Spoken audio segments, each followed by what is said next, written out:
Tanggapin mo na ito, Scarlett. Alam kong kailangan mo to. Huwag kang mag-alala. Sapat nang nakasama kita ngayong gabi. Nag-enjoy ako sa company mo at umaasa akong mauulit pa ito. Depende po yun kung ita-table o ilalabas mo ulit ako, Gov. Matindi ang pagnanais nitong magkaroon ng supling sa'yo. Ano po? Nay, ano po yung mga ingay na naririnig ko? Sinasalakay ng aswang ang baryo natin. Anak, kailangang makalabas tayo ng Alegria bago pa tayo makita ng mga halimaw na yun.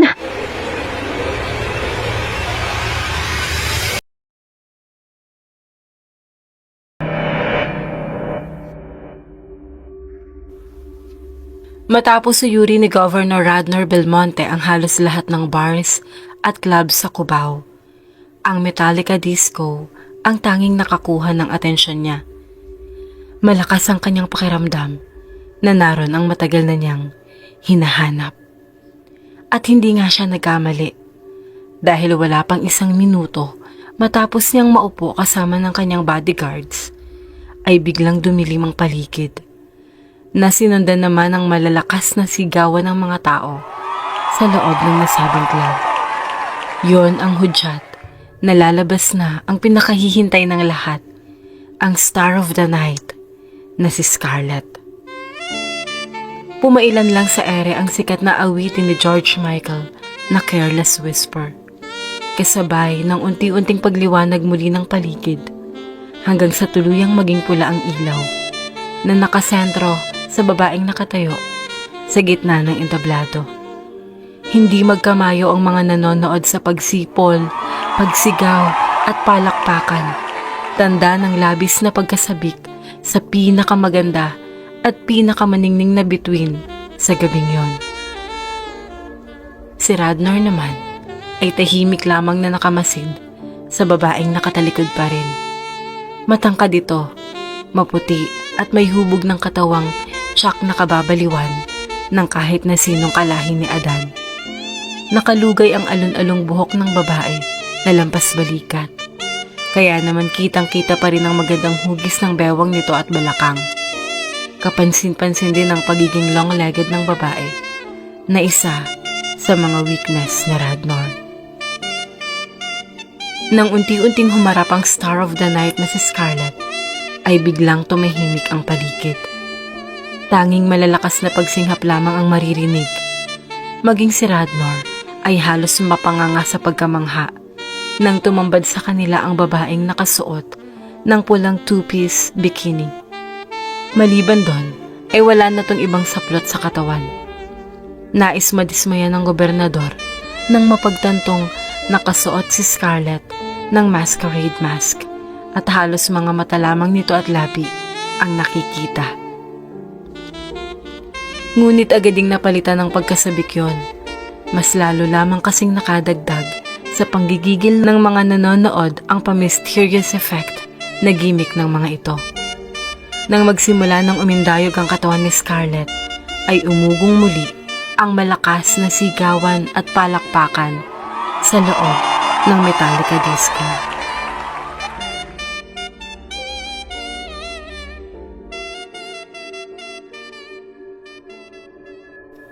Halos mapatalon sa tuwa si Scarlett habang hinahalik-halikan ang hawak na tig-500 papel. Nasa 2,000 rin ang halaga ng mga yon. At sa halos 1 taon niyang pagtatrabaho bilang isa sa mga belyas ng Metallica, ay first time pa lamang makatanggap ng dalaga ng ganon kalaking tip. Bagamat pala isipan pa rin sa kanya ang nangyari, hindi niya pa rin mapigilang magsaya. Makapagpapadala na rin kasi siya sa wakas sa nag-iisang kapatid na nag-aaral sa probinsya. Dahil bigatin ang bagong customer nila, kaagad na pumayag ang floor manager nilang si Mama Magda na mailabas siya ni Governor Radnor Belmonte. Nagtampo pa nung una si Scarlett dahil hindi man lang muna siya tinanong ng Mama Sang kung payag ba siyang sumama sa lalaki, lalo at bagong customer pa lamang ito. Malay ba nila kung mapagkakatiwalaan ng gobernador?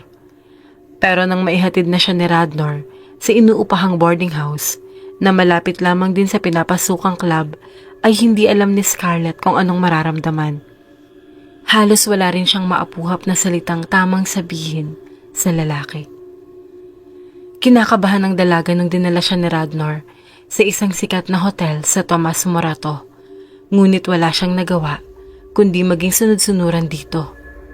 Pagdating nila doon, ay 2 kwarto ang kinuha ng gobernador.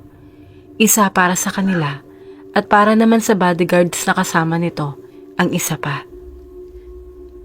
Inihanda na ni Scarlett ang sarili para sa gabing yon, pero laking gulat at pagtataka niya nang wala silang ibang ginawa ng lalaki kundi mag-inuman at magkwentuhan.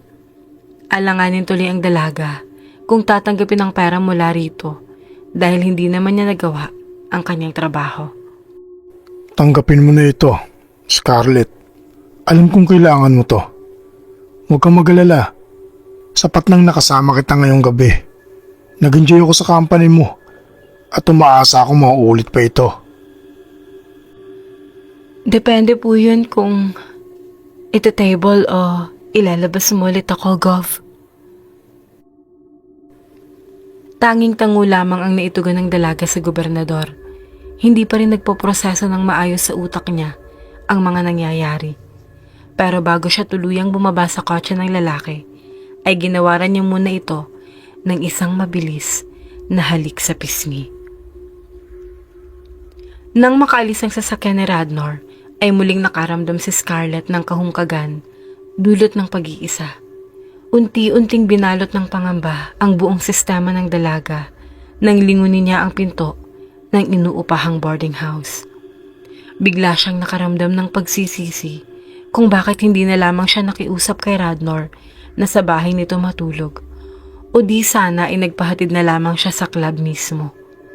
May bakanting higaan pa ron dahil nasa bakasyon ng iba niyang kasamahang Belias. Pero wala na siyang magagawa dahil nakaalis na ang gobernador. Huminga muna ng malalim ang dalaga bago nagpa siyang tunguhin ang pinto ng kanyang inuupahan habang umuusal sa isip ng dasal para sa kanyang kaligtasan. Naalimpungatan si Scarlett sa kalagitnaan ng gabi nang maramdamang may mabigat na katawan na namang nakapatong sa ibabaw niya. Sumigaw siya ng malakas, ngunit gaya ng dati ay tila walang tinig na lumalabas mula sa kanyang bibig. Buong lakas din siyang nagpapalag at pilit ng laban. Pero baliwala ang lahat ng yun sa lakas ng kung sino mang nilalang na nakadagan sa kanya na hindi naman niya nakikita. Hindi yon ang unang beses dahil paulit-ulit siyang pinagsasamantalahan ng nilalang na yon tuwing gabi. Nung una ay sa mga panaginip lamang dinadalaw si Scarlett ng nilalang. Ngunit nang lumaon ay nararamdaman na rin niya ang paglapastangan nito sa pagkababae niya kahit pagising ang kanyang diwa. Gustong humingi ng tulong ng dalaga sa mga kaibigan at kasamahan sa Metallica Disco. Ngunit nangangamba siyang baka hindi maniwala ang mga ito sa kanya. Ipinagpasalamat na lang niyang bukod sa pakikipagtalik ay wala nang ibang ginagawa ang nilalang na yun sa kanya, kagaya na lamang ng pisikal na pananakit. Bagamat hindi nakatapos ng pag-aaral, gumawa ng paraan si Scarlett upang malaman kung anong klaseng nilalang ba yung gumagambala sa kanya tuwing gabi. Nagtungo siya sa Quiapo at nagtanong-tanong kung saan matatagpuan ang pinakamahusay na manghuhula at halos hindi makapaniwala ang dalaga sa kanyang natuklasan. Sa palagay ko ay hindi ka pamilyar sa nilalang na ito na kung tawagin ay inkubo o incubus. Incubus? Anong klaseng nilalang po ba yun? Ang inkubo ay isang demonyo na pumapasok sa mga panaginip ng isang babae at nakikibahagi sa sexual na bahagi upang magkaroon ng anak. Ito ang inuri bilang isang lalaking katapat ng sukubo o sukubus na nakikipagtalik naman sa mga lalaki.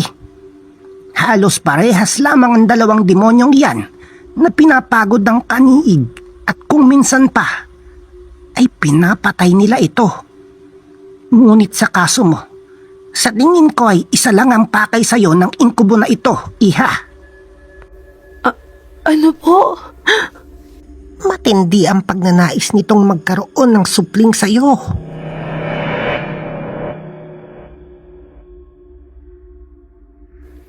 Naalimpungatan ng 10 taong gulang na si Damon dahil sa mga naulinigan na tila malalakas na sigawan. Akala ng bata ay parte pa rin yon ng kanyang panaginip. Ngunit nang kusutin niya ang mga mata gamit ang 2 kamay, ay napagtanto ni Damon na totoo pala ang mga nauulinigan niya. Napatakbo siya sa may pinto nang malamang wala sa tabi niya ang kanyang ina. Dahil sa labis na pagmamadali, ay nagkabanggaan sila ni Maya. Eksakto kasing paglabas niya ng pinto, ay siya namang pagpasok ng nanay niya. Mabuti na lamang at mabilis na naitukod ni Damon ang mga kamay sa sahig, kaya hindi tumama doon ang ulo niya.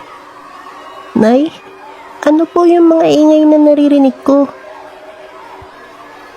Dahil gesera lamang ang nagsisilbing tanglaw sa tahanan nila, ay hindi nakita ng bata nang lumarawan sa mukha ni Maya ang labis na pagkasindak.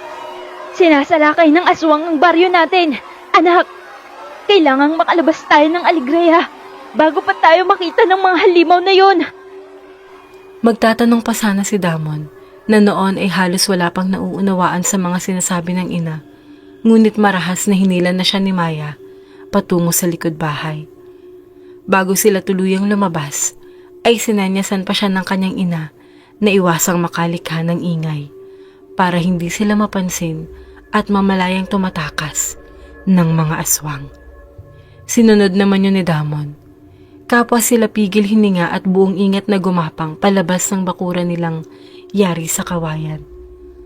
Malawak na damuhan muna ang tatahakin nila pagkatapos ay masukal na kagubatan bago nila marating ang sementadong daan patungo sa kabilang baryo.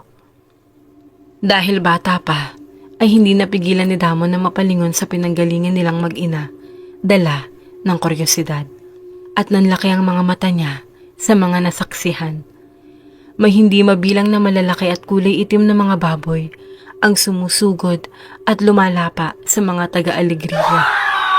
May mga nakitang pulis din si Damon na buong tapang na nilalabanan ang mga ayon sa kanyang inang si Maya ay mga aswang daw. Ngunit tila hindi tinatabla ng bala ang mga yon. May naramdaman din si Damon na puwersa na tila naging sanhi upang maramdaman ng mga aswang ang kanyang presensya. Gulat at pagkasindak ang naramdaman niya nang halos sabay-sabay na lumingon ang mga aswang sa kinaroroonan nila ni Maya. At pagkatapos ay nagpakawala ang mga ito ng nakabibinging atungan. Ngunit mas lalong nanggilala si Damon nang sabay-sabay na magsiluhuran at magsiyoko ang mga yon na tila ba nagbibigay pugay sa kanya.